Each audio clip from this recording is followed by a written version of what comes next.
Pemirsa, jangan lupa subscribe channel official UTV, like dan nyalakan tombol notifikasi.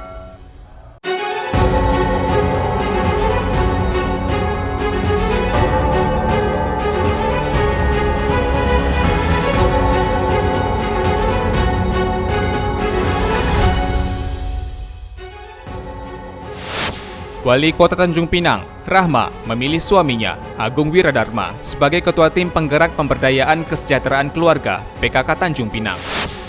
Aktivis penggiat anti korupsi Kepulauan Riau mengharapkan Kejaksaan Agung Republik Indonesia menunda eksekusi Mall TCC Tanjung Pinang. Penanganan tracing kasus COVID-19 di Natuna, Kepulauan Riau dinilai belum maksimal hingga berdampak menjadi stigma negatif di masyarakat. Halo pemirsa, kita berjumpa dalam program U-News. Program ini memberikan informasi bermakna kepada Anda mengenai sejumlah peristiwa menarik di tanah air. Bersama saya, Fahrian Bahri, dan inilah U-News lengkapnya. Seorang pria di Tanjung Pinang, Kepulauan Riau berhasil menggagalkan aksi pencurian di rumahnya. Namun naas, dalam upaya mencegah pencurian ini, tangan pemilik rumah justru mengalami sasaran sabetan parang. Aan Purwanto, pria berusia 31 tahun, berhasil menggagalkan aksi pencurian di rumahnya, Kelurahan Eraja, Tanjung Pinang, Kepulauan Riau. Menurut Aan, kejadian tersebut terjadi sekitar pukul 1 dini hari. Saat itu pelaku yang berjumlah 2 orang masuk melalui pintu belakang rumah. Aan sempat menangkap salah seorang pelaku. Umurnya sekitar 40-an lebih lah. Ada ngomong sesuatu dia? Atau ngancam atau apa? Ngancamnya yang dia cuma nak mau bunuh aku itu. Gara-gara dia ketahuan itu. Intinya nak mau bunuh aku. Waktu kejadian di dalam. Ini juga luka gara-gara dia? Kalau ini iya sama aja. Saat Aan terjatuh, pelaku langsung mengayunkan parang kepadanya. Akan tetapi, parang tersebut berhasil ditangkis dengan tangan. 3 kali. Oh, berarti sebelumnya udah ada pencurian? Udah, yang 2 kali itu udah kena semua.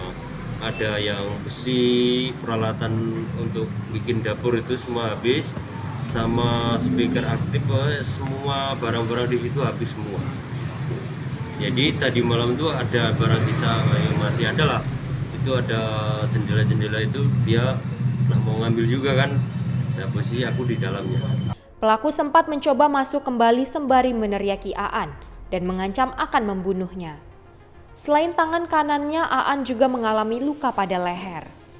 Dari Tanjung Pinang, Kepulauan Riau, Muhammad Khairuddin, UTV mengabarkan. Wali Kota Tanjung Pinang, Rahma, memilih suaminya, Agung Wiradharma, sebagai Ketua Tim Penggerak Pemberdayaan Kesejahteraan Keluarga PKK Tanjung Pinang.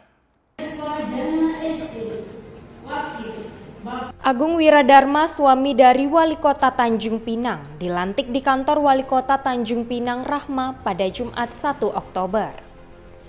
Rahma menjelaskan, penunjukan suaminya Agung Wiradharma sebagai Ketua TPPKK merupakan bukti sinergitas antara kaum laki-laki dan perempuan di Kota Tanjung Pinang. Rahma juga menyebutkan, penunjukan Agung sebagai Ketua PKK juga merupakan bentuk dukungannya terhadap kesetaraan gender di Tanjung Pinang.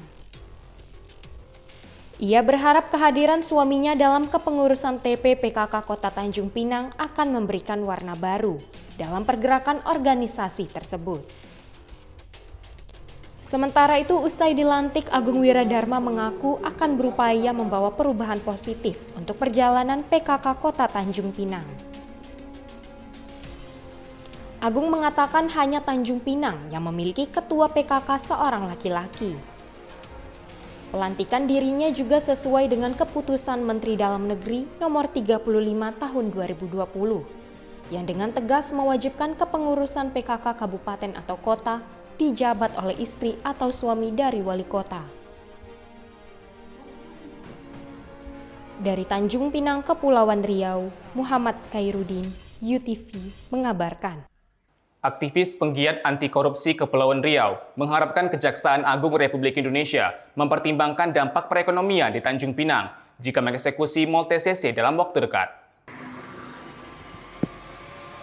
Aktivis penggiat anti korupsi Kepulauan Riau Suherman meminta Kejaksaan Agung Republik Indonesia untuk dapat menunda pengeksekusian Mall Tanjung Pinang City Center.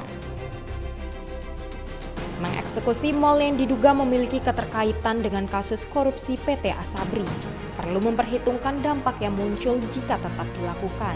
Ya, kalau menurut saya untuk penyitaan boleh-boleh saja ketika sudah ada izin dari Ketua Pengadilan Negeri Tanjung Pinang. Tapi untuk eksekusi, sebaiknya Jaksa Agung tunda dulu lah eksekusi. Mengingat ada ratusan orang yang di TTC itu menggantungkan hidupnya. Terlebih lagi Tanjung Pinang hanya satu-satunya memiliki mall. Tentu banyak yang kecewa dan berdampak ya. Terlebih lagi perekonomian sekarang ini masih masa pandemi. Ia khawatir pengeksekusian Mall TCC akan berdampak cukup besar pada perekonomian Tanjung Pinang dan menambah angka pengangguran. Di sisi lain, Suherman mengapresiasi kinerja dari Kejagung hingga saat ini. Ia menilai Kejagung telah melakukan tugasnya dengan sangat luar biasa dan intens dalam menangani pemberantasan tindak pidana korupsi di Indonesia. Kalau saya sangat apresiasi terhadap kinerja Kejaksaan Agung terkait pengusutan korupsi yang PT Asabri 23, triliun lah. Jadi saya sangat mengapresiasi dan bangga terhadap Kejaksaan Agung untuk membuka atau melakukan penindakan yang sangat terukur. Dari Tanjung Pinang, Kepulauan Riau, Muhammad Khairuddin, UTV mengabarkan. Penanganan tracing kasus COVID-19 di Natuna, Kepulauan Riau belum maksimal. Stigma negatif di masyarakat membuat kalangan yang terdeteksi kontak erat dengan pasien positif COVID-19 menjadi tidak kooperatif, sehingga mempersulit proses tracing. Upaya pelacakan kontak erat dengan pasien positif COVID-19 di Natuna masih terkendala stigma negatif terhadap penderita COVID-19. Hal ini menjadi penyebab sulitnya pemberlakuan tracing kepada kalangan masyarakat. Sehingga tingkat tracing di Natuna menjadi sangat rendah. Bupati Natuna Wan Siswandi mengatakan, umumnya masyarakat menolak dan tidak memberikan keterangan yang jujur saat pelacakan, disebabkan karena warga enggan menjalani isolasi. Minta kejujuran dari masyarakat yang pernah siapa, yang pernah dipilih siapa berarti. Nah kalau itu sudah dilakukan, level kita sudah turun. Karena positif rate kita kan sudah di bawah 5%, 5% lebih lah. Kemudian bor kita dari 23 tempat tidur 1. Kemudian vaksinasi juga. Buat sementara ini kan yang tertinggi ke April. Dari Natuna, Kepulauan Riau, Muhammad Nurman, UTV mengabarkan. Rancangan Undang-Undang Anggaran Pendapatan dan Belanja Negara tahun 2022 telah resmi disetujui oleh DPR RI, mempertimbangkan berbagai indikator asumsi makro APBN. Pada tahun mendatang, pertumbuhan ekonomi Indonesia ditargetkan sebesar 5,2%. RUU APBN 2022 telah resmi disetujui dengan target pertumbuhan ekonomi sebesar 5,2%.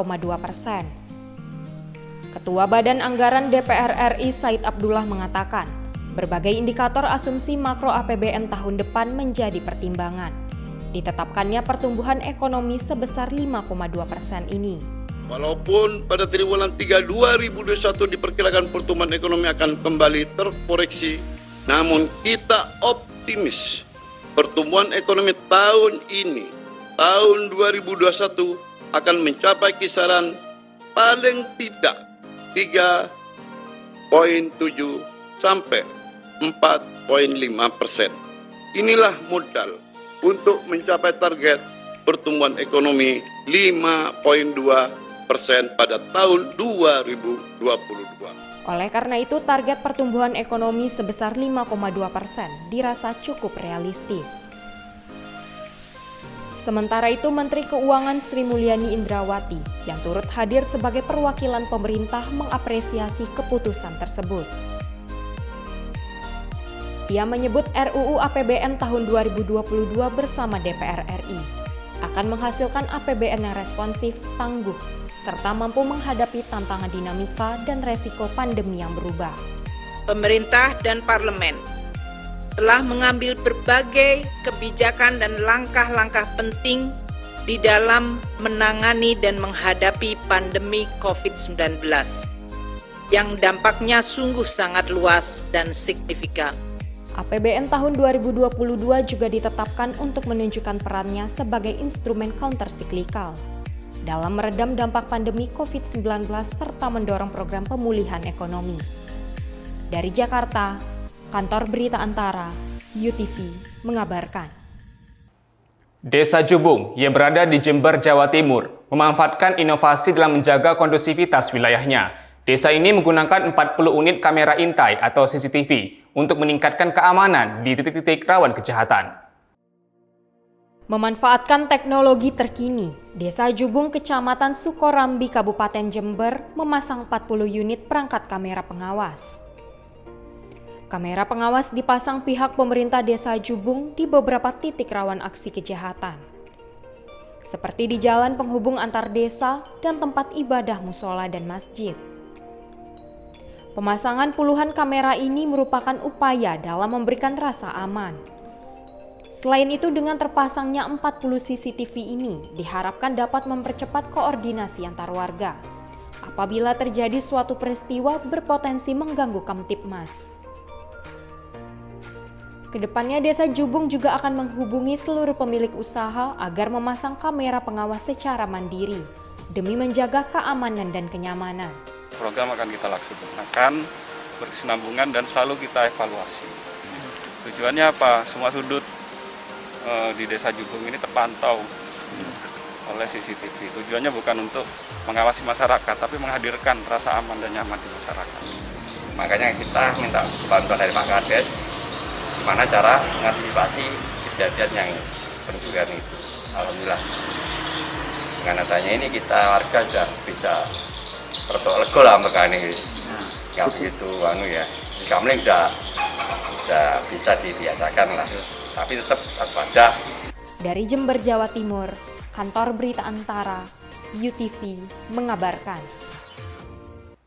Sebanyak 120 foto bertema pandemi COVID-19 dipamerkan di Gedung Bersejarah Pemancar Kemerdekaan, Galeri Foto Jurnalistik Antara. Karya pewarta foto Kantor Berita Antara di seluruh Indonesia dipamerkan di Galeri Foto Jurnalistik Antara. Menteri Kesehatan Budi Gunadi Sadikin membuka pameran foto jurnalistik LKBN Antara yang mengusung tema Pandemonium ini. Pandemonium merupakan representasi catatan sejarah visual COVID-19 di Indonesia. Digelarnya pameran foto Pandemonium semakin menegaskan, sebuah gambar atau foto bisa menyampaikan makna yang mendalam. Gambar atau foto itu bisa menggambarkan, memberikan makna yang sangat dalam, bisa ditulis dalam 10 kata, atau 100 kata, atau 1000 kata, dan kadang-kadang tergantung yang melihat bisa berbeda-beda juga sudut pandangnya. Jadi terima kasih buat Antara yang sudah mendokumentasikan pandemi COVID-19. Sementara itu, Media Tama Suryo Diningrat selaku Dirut LKBN Antara menambahkan, pameran foto Pandemonium tak sekedar dokumentasi karya jurnalistik, namun juga menampilkan estetika yang tinggi. Pameran ini adalah sebuah contoh bagaimana Antara ikut mengawal pandemi dari pasien 1 sampai terakhir di karantina di Natuna. Antara selalu hadir sesuai dengan perjalanan bangsa.